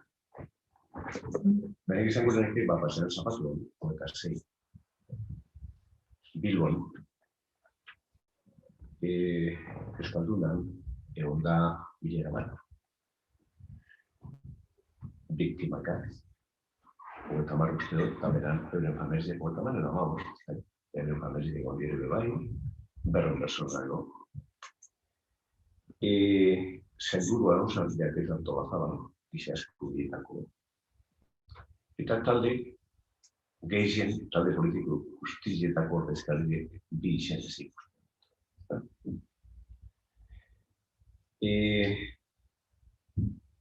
Bueno, zuek horremen dozue erredazia dut, abandono indefinido de las instituciones de Txuteke, eren gura betzen. Beti hon gara, eta publiko indugu bat emaino bizago, eta publiko guzinoa, fotografurose, borren kontranuze. Eta gero, niko goratzen egonaz, Eusko Jaurlaritzak, lehendakari guztietan, hasi Karolari Kutxea, Albanja, Etxe, bera patxilotik, ez da nazionalista edo zera, bai, abertzari, bai, bai, eta hon urkullu. Bai horreki argi itxineu horren kontra duzena, torturaren kontra. Reinicio hor, testo horretan, como que han mirado tangencialmente las instituciones políticas, algunas no han podido hacer. Ez da. Eta horrek duzete argi egun bide. Horrek etxekin dugu, beste ikusingo bat, tekniko da, bueno, irakurri dugu zein da. Baina, bueno, Juan emerezteko rakoan, da guztien dugu zenan lehendakari guztiekaz egon dela horren kontra. Dari hori geneko esan duzune, egiz da, zerik izetuko gentie, da, derotez txostenak eurien garritzen diri, erakutzitze, kopi bat, beran deklarazioa, eta ze erantzun dukin duen, da horre deusek, eta, bueno, horre garritzi ilusiona. Inoz, esan gertatu dira, gertatu da. Eta ganera, bizimo de aurrera doadez, batzuk sufridu dugu asko, eta gitxien ez realidad, un reconocimiento.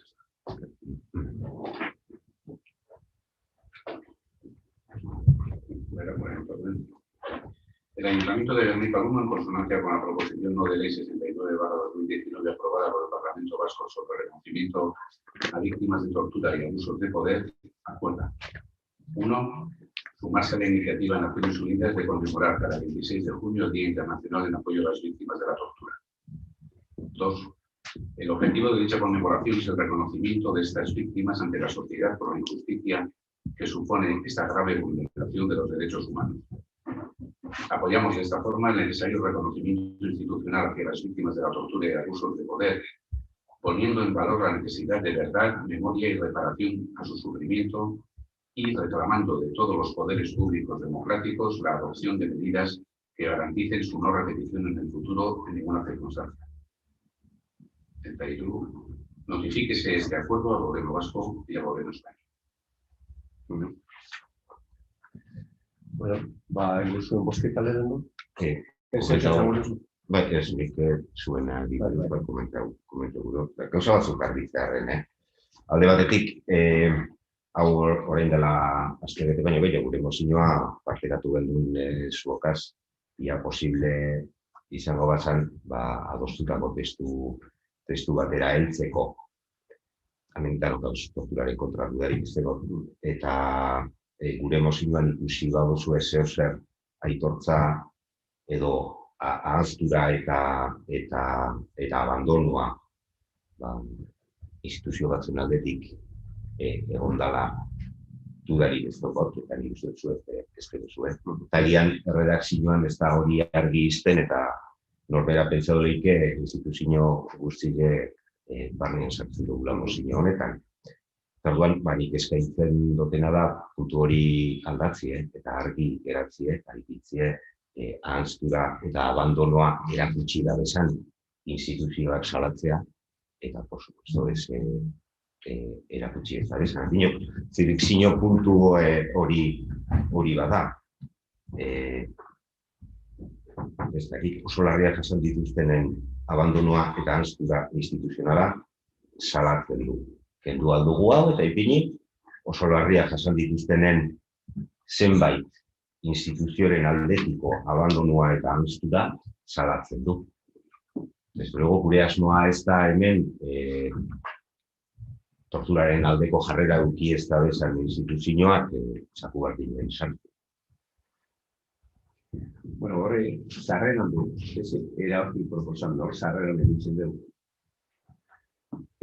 Kenduko dugu. En igualdad de condiciones que a otras víctimas, si bien este sufrimiento ha sido sistemáticamente ocultado y sus reclamaciones abandonadas por instituciones. Pues cambiamos allí, ponemos allí también. Afecta a todos. El gobierno vasco no ha hecho, la Diputación Foral de Vizcaya no lo ha hecho y el Ayuntamiento de Gernika tampoco.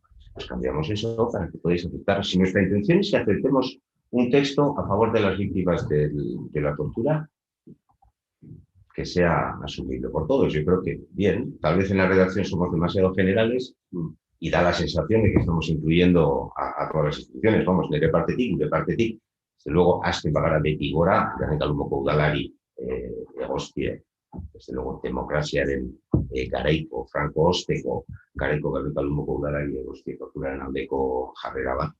Bueno, ez dut uste, hori ulertzea, datorrenik gure testutik, baina hori ulertzen bada, aldatuko dugu. Horrengo punten zen, Maria, ez dut aurgozo, zido ez. Baina horrengo punten zen dugu. Y extensión de la tortura en el contexto de la violencia política en Euskal Herria. Una cosa genérica. Y no sé a quién abarca eso, pues.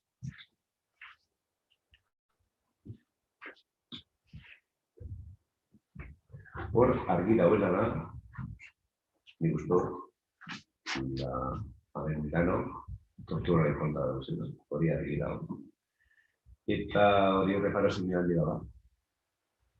Ze jente asko kamen sufridu dut. Polizizien duz, eta ostantzien beba egiten odartu du. Ez da itxo indixena gunger bada, bai arren sufrimiento asko egonda gerriken perton bebai, otik aparte badatxuet zehoz.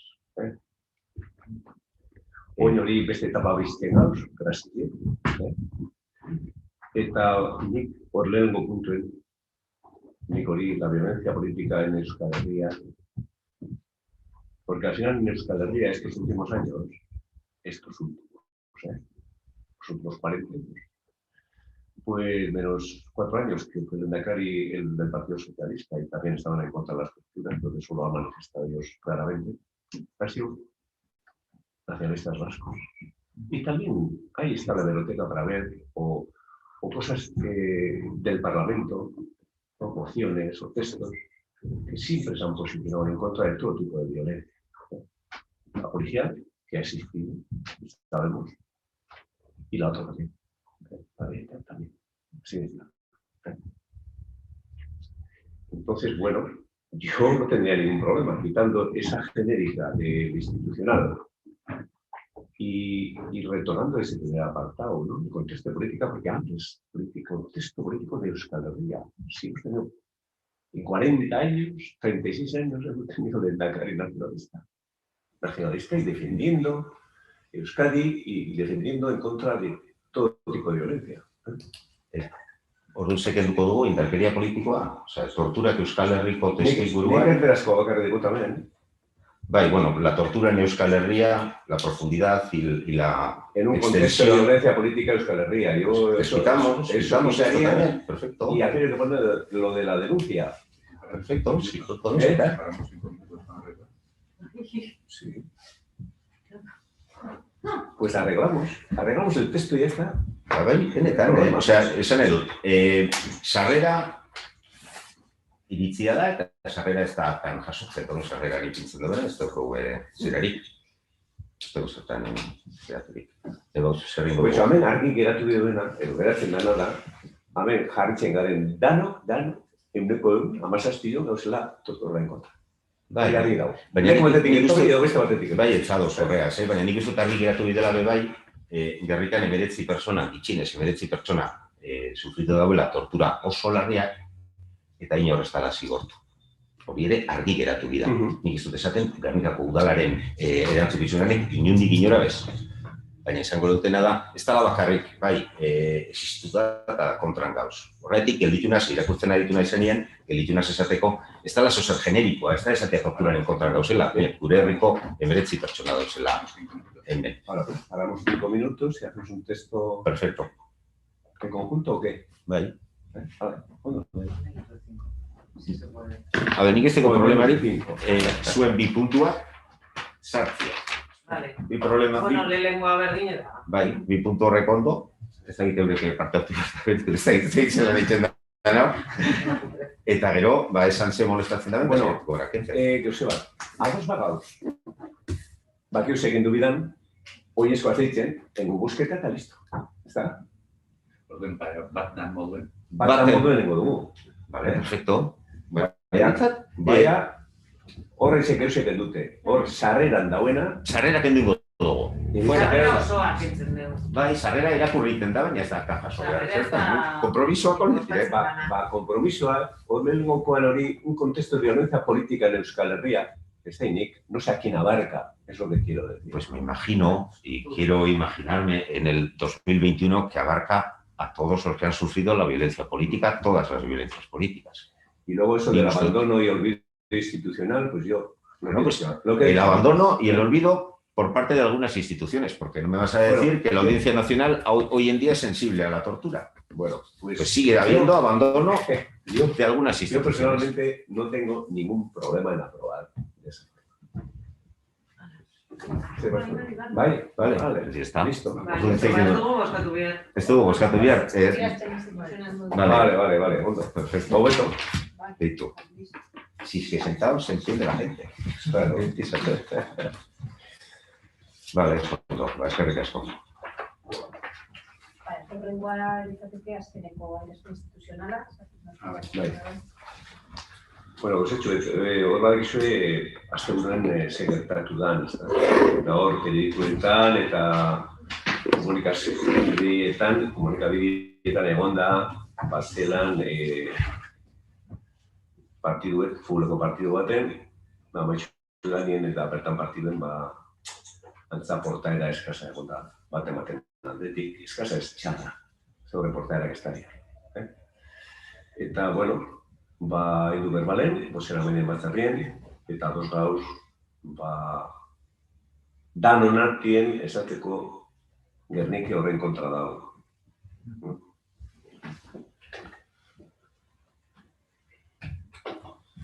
Bueno, queremos denunciar los graves hechos acontecidos hace unos días en Gernika con motivo de la disputa de un partido de fútbol de regional preferente, en el que un grupo de personas insultó y amenazó de muerte a uno de los jugadores por el simple hecho de ser hijo de un político, en este caso, presidente del PP vasco, Carlos Iturgaiz. Situaciones de este tipo son inadmisibles, máxime en el deporte, y propias de unos tiempos que traíamos superados. No tienen cabida en la sociedad actual. Gernika ha demostrado ser un ejemplo de paz y libertad reconocido internacionalmente, por lo que debe ser un modelo en este sentido. Y estamos seguros de que la mayoría de la ciudadanía de Gernika, al igual que esta corporación en pleno, rechaza lo ocurrido. En esta sociedad cabemos todos. Queremos mostrar desde aquí nuestro total apoyo al joven.